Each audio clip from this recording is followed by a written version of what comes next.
বেশ কয়েকদিন আগেই জানা গিয়েছিল আসছে সুরিন্দাল ফিল্মস প্রোডাকশন হাউজের নতুন ধারাবাহিক, যে ধারাবাহিকে প্রধান নায়কের ভূমিকায় দেখা যাবে জনপ্রিয় অভিনেতা সৈয়দ আরিফিনকে, যাকে এর আগে ইরাবতীর চুপকথা, খেলাঘর, তুতে, যোগমায়া ধারাবাহিকে দেখা গিয়েছিল।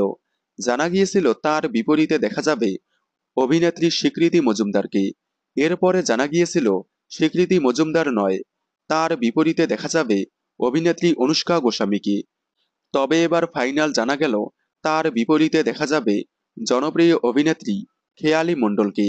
বেশ কয়েকজন জনপ্রিয় অভিনেত্রীর লুকসেট হওয়ার পর অবশেষে ফাইনাল হয়ে গেল অভিনেত্রী খেয়ালি মণ্ডল। এই ধারাবাহিকে গুরুত্বপূর্ণ চরিত্রে অভিনয় করবেন রূপাঞ্জনা মিত্র, স্বাগতা মুখার্জি, রেনেসা দত্ত সহ আরও অনেক জনপ্রিয় অভিনেতা অভিনেত্রী। এই প্রথমবার খেয়ালি মণ্ডল এবং সৈয়দ আরিফিন জুটি বেঁধে নতুন ধারাবাহিকে ফিরবে। প্রসঙ্গত, খেয়ালি মণ্ডলকে এর আগে আলতাফরিং, মিলি ধারাবাহিকে দেখা গিয়েছিল। সৈয়দ আরিফিন এবং খেয়ালি মণ্ডল অভিনীত এই ধারাবাহিকটি আসছে সান বাংলার পর্দায়। আপনারা সৈয়দ আরিফিন এবং খেয়ালি মণ্ডল অভিনীত এই নতুন ধারাবাহিকটি দেখার জন্য কতটা এক্সাইটেড কমেন্টে জানাবেন।